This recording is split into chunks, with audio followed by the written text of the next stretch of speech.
बच्चों आप लोगों को जो है कि पिछले वीडियो में उच्चिष्ट अवकलज के अनुप्रयोग में हमने उच्चिष्ट और निम्निष्ट टॉपिक उठाया था। उसमें उच्चिष्ट और निम्निष्ट को समझाया आपको। स्थानीय उच्चिष्ट और स्थानीय निम्निष्ट वक्र की सहायता से समझाने का प्रयास किया गया। आप लोगों को देखा होगा वीडियो, आप लोगों को समझ में आया होगा।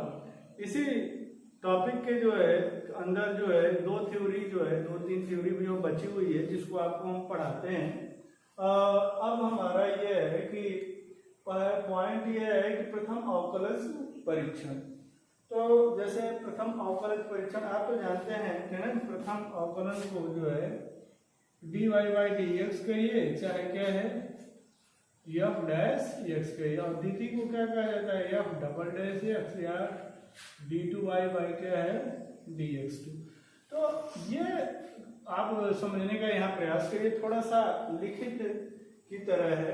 यहाँ अगर हमने माना है कि अगर किसी प्रदत्त फलन, प्रथम अवकलज परीक्षण आपको बताने जा रहे हैं, किसी प्रदत्त फलन या f जो कि विपरीत अंतराल i पर क्या है परिभाषित है तथा i में स्थित क्रांतिक बिंदु c पर संतत है, तब उसके स्थानीय उच्चतम तथा स्थानीय निम्नतम बिंदुओं को ज्ञात करने के लिए इस विधि में निम्न चरणों का प्रयोग करते हैं। सबसे पहले जो फलन दिया रहता है बच्चों, उसका प्रथम अवकलन ज्ञात करते हैं। फिर प्रथम अवकलन के बराबर जब हम 0 रखते हैं सेकेंड स्टेप में, तो एक समीकरण प्राप्त होता है जिससे x के विभिन्न मान हम प्राप्त कर लेते हैं, चाहे वह एक घातीय समीकरण हो, चाहे द्विघात हो, चाहे त्रिघात हो, ज्ञात कर लेते हैं। अगर हम मान लें कि x के प्राप्त मानों में से एक मान क्या है c है, तब हम देखते हैं कि x के बिंदु c से होकर बढ़ने के साथ साथ यदि f डैश x का चिन्ह धन से ऋण में परिवर्तित होता है, अर्थात यदि बिंदु C के क्या है बाईं ओर उसके पर्याप्त निकट के प्रत्येक बिंदु पर f dash x greater than 0 हो, तब C के दाईं ओर पर्याप्त निकट के प्रत्येक बिंदु पर f डैश क्या हो x लेस देन 0 हो, तो C जो है स्थानीय हमारा कैसा होगा उच्चतम बिंदु होगा। इस प्रकार f का स्थानीय उच्चतम मान fc होगा। तो हम देखेंगे कि बिंदु C के क्या है बाईं ओर, एक बार देखेंगे, एक बार क्या है दाईं ओर। यदि बाईं ओर चलने पर f डैश x बड़ा हो, किससे 0 से, अर्थात पॉजिटिव हो, और दाईं ओर चलने पर f dash x less than 0 हो, तब हमारा C स्थानीय उच्चतम बिंदु होगा। और इस प्रकार f का स्थानीय उच्चतम मान जो है fc होगा।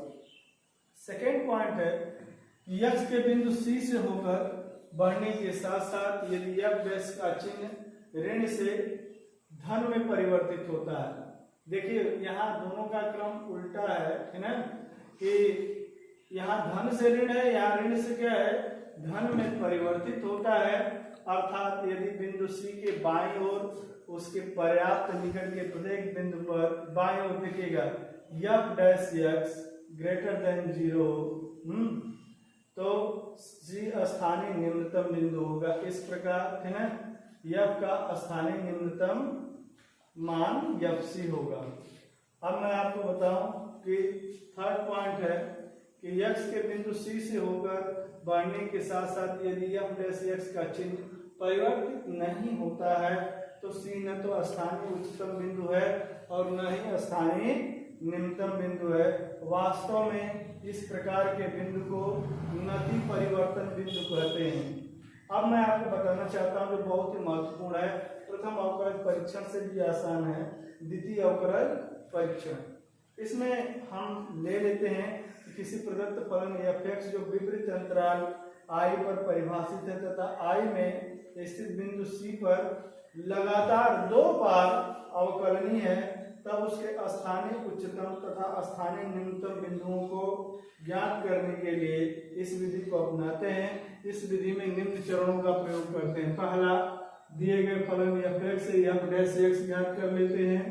फिर सेकेंड में f डैश x बराबर क्या है 0 रखकर प्राप्त समीकरण से x के मान ज्ञात करते हैं। थर्ड स्टेप है द्वितीय अवकलन ज्ञात करते हैं। फिर द्वितीय अवकलन के में x के स्थान पर x के प्राप्त मानों को हम रखते हैं।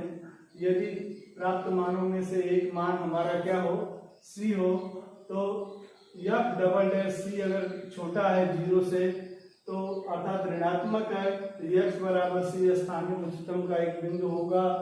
यदि F double dash C greater than 0 तो x बराबर सी बच्चों स्थानीय निम्नतम का एक बिंदु होगा। यदि एफ डबल डैश सी बराबर 0 है तो यह एक्सपेरिमेंट ही असफल हो जाएगा। तब प्रथम अवकलन परीक्षण किया जाता है।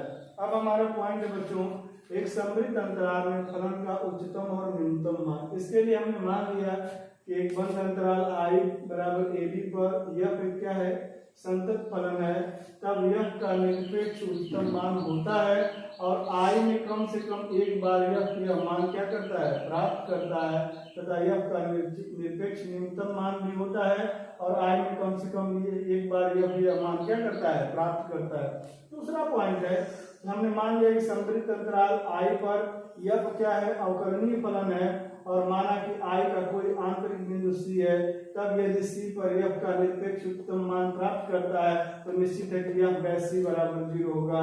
यदि C पर f निरपेक्ष निम्नतम मान प्राप्त करता हो तो निश्चित है कि f डैश C बराबर क्या होगा, 0 होगा। इस थ्योरी के साथ आप लोगों को जो है उदाहरण दिया जा रहा है और जो है प्रश्नावली जो है नेक्स्ट वीडियो में आपको समझाई जाएगी।